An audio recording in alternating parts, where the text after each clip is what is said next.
Welcome back to Off the Beaten Path. It's the end of the season, but I did want to show you just how amazing Italian 258 is.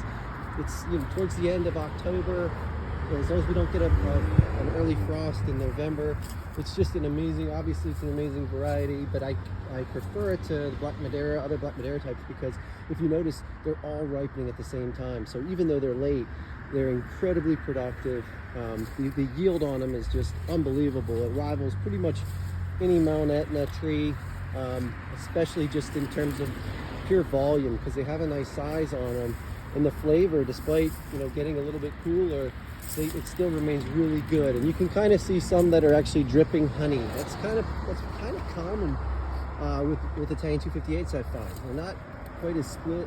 They're probably a little bit more split resistant than some of the other so-called Black Madeira types or the other family members, but they're incredibly productive.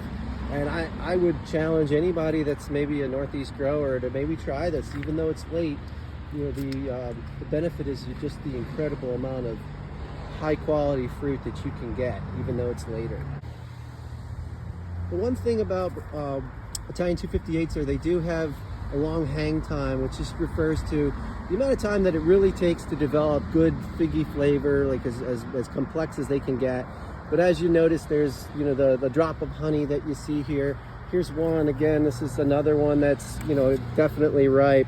Nice tight eye, and like the color of them, you can tell that even though it's later in the season, that honey that you can see, that really jelly-like appearance.